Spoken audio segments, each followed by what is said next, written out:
दूसरा सूत्र जो गुरु का आदेश था कि दूसरे को कहो, या हम लोगों के लिए दूसरा सूत्र बना। तीसरा सूत्र नमः शिवाय, जो हम साहब को पहले मिला, वो हम लोगों के लिए गुरु को प्रणाम करने के लिए मिला। इससे अलग है इस प्रक्रिया में, या जान लीजिए इस प्रक्रिया में विजेंद्र भैया नहीं, ये इससे भी अलग।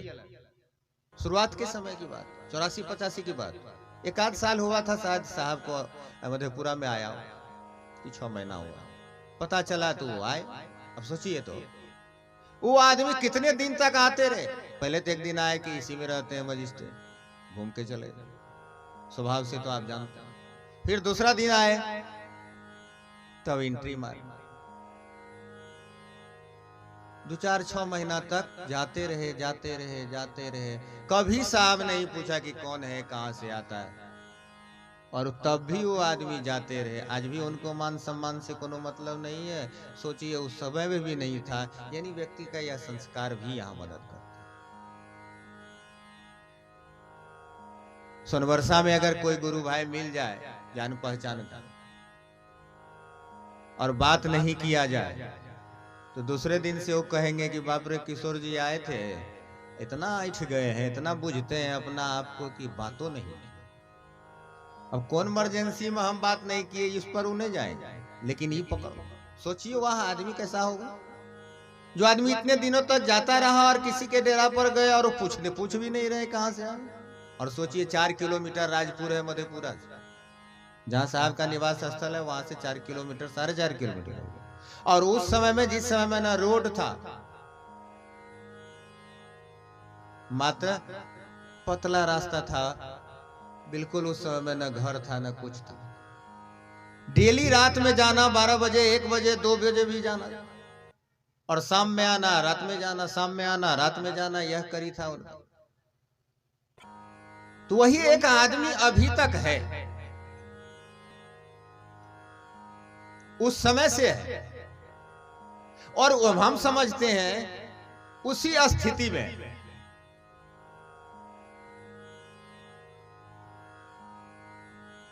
कोनो आपको पता नहीं चलेगा, पता चलने भी नहीं देंगे।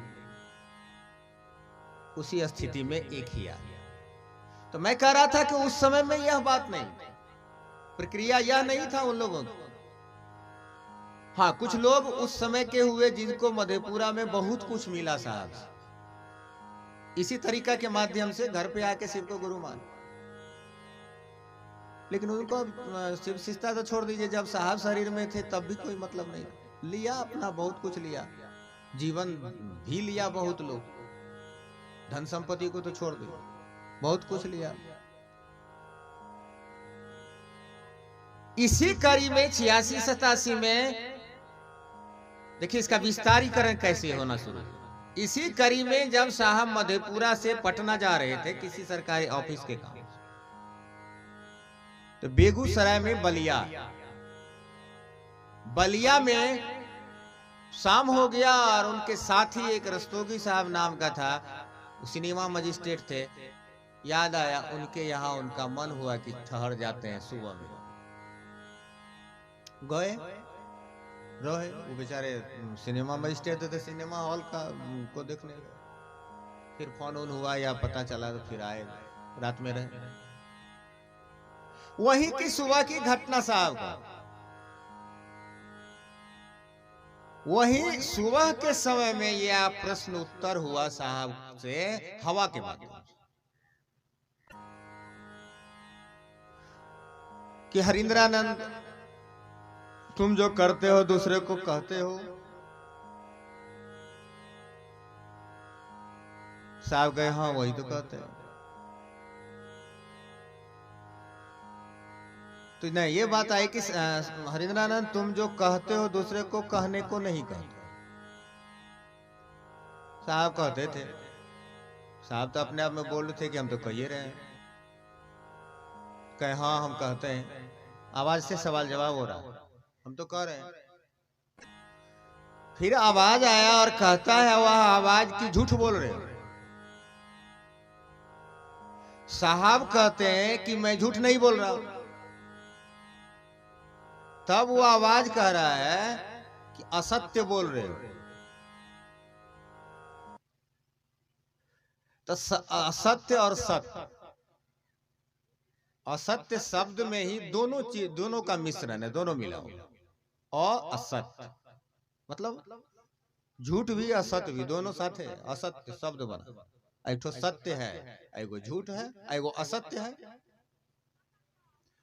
तो आवाज समझ गया कि आवाज कह रहा है कि असत्य बोल रहे हो।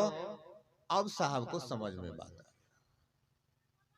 साहब कहते बस इतने तो कहना, और एक बात आई थी साहब नहीं कहे कि सारा बात हमको समझ में आया, क्योंकि हम तो दूसरे को कहते हैं कि शिव को गुरु मान ली, दूसरे को करने को क्या कहते हो, यही बात वहां स्पष्ट हुआ। दूसरे को तो हम नहीं कह रहे कि तुम भी दूसरे को कहो। ये बात हुई बलिया। कुछ लोग कह देते हैं बलिया में यह बात आई कि हरिंद्रानंद तुम जो करते हो दूसरे को, ये तो मधेपुरा से जाने के क्रम की घटना। साहब कितना बार कहा, तब साहब को बात समझ पकड़ में। तब तक 87-88 में उनका ट्रांसफर हो जाता है पटना, पकड़ में बात आया। इसलिए पटना में जब गए तो पटना से ये 3 सूत्र की बात चली। अब सोचिए कितना दिन, तब यह सिलसिला प्रारंभ हुआ और यह हम लोगों के लिए सूत्र बन गया कि हम जो करते हैं दूसरे को कहेंगे। हम शिव को गुरु बनाए तो हम भी दूसरे को कहेंगे, और आपके लिए भी यही सूत्र हुआ कि आप भी दूसरे को कहिए, तीसरे को कहिए, और इस तरह से शिव शिष्यता का फैलाव हुआ। अब सोचिए कि यह आदेश किसका आया।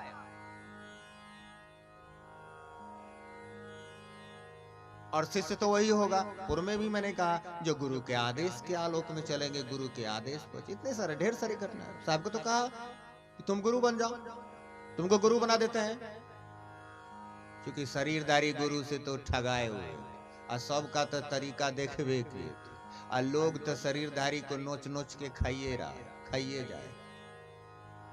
इसीलिए साहब ने कहा कि सरकार मैं गुरु नहीं बनूंगा। इतने बड़े गुरु, जगत के गुरु आप हैं, आदि काल से गुरु हैं, आदि गुरु कहा गया, और तो आपका शिष्य इतना कम। अरे विश्वविद्यालय तो पूरा विश्व का न विद्यालय हो। जगत गुरु हैं, और जगत गुरु के शिष्यों की सूची मधेपुरे में बहुत, शास्त्र पुराण में भी साहब को बहुत लोग आते थे, कहते थे सर लिखा हुआ है। तब साहब मंगाते थे रामायण को या वेद को या उपनिषद को, देखते थे कि कहाँ कहाँ क्या वर्णित है। यह सिलसिला मधेपुरे से ही प्रारंभ हुआ। इससे पहले तो साहब कहते हैं कि कभी मैंने शास्त्र पुराण को देखा ही नहीं। ये तो सुनी हुई बात पर कि गुरु परब्रह्म होते हैं तो परब्रह्म गुरु क्यों नहीं, गुरु भगवान होते हैं तो भगवान गुरु क्यों नहीं, इस पर मैंने जांचने के ख्याल से शिव को गुरु माना। और तब जाके यह 3 सूत्र मिला हमको। अब सोचिए कि क्या हुआ होगा उनके साथ। बाद में फिर दीदी उनको साथ दे तो पूरा देने लगी, जिसके चलते एक जगह जिज्ञासा भी हो गया था। दीदी शरीर में ही थी, किसी विशेषता को देने वाले साहब है तो साहब को प्रणाम हो। बहुत सारी बातें हुई है जी, कम बात नहीं। प्रश्न खड़ा कर दिया, क्योंकि कहा गया जस पिंडे तस ब्रह्मांड, तुलसी संसार में भांति भांति के लोग। ये तो संसार है, भांति भांति का लोग रहेगा तभी ना संसार होगा।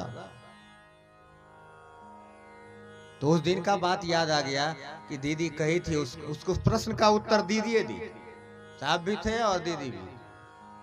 दीदी उत्तर देते कि मुझे इस बात का गर्व नहीं है कि मैं मजिस्ट्रेट या एडीएम की पत्नी, मुझे इस बात का भी गर्व नहीं है कि मैं भारत के तीसरे जमींदार मावार साहब की बेटी हूँ, मुझे इस बात का गर्व नहीं है कि मेरे ससुर डिप्टी सेक्रेटरी से रिटायर किए, मुझे इस बात का गर्व है कि मैं हरिंद्रानंद शिव शिष्य की पत्नी, और मुझे इस बात को कहने के पीछे इसके पीछे राज भी है कि एक अर्धांगिनी के रूप में मैं हरिंद्रानंद के ऑफिस में साथ नहीं दे रही हूँ, एक अर्धांगिनी के रूप में हरिंद्रा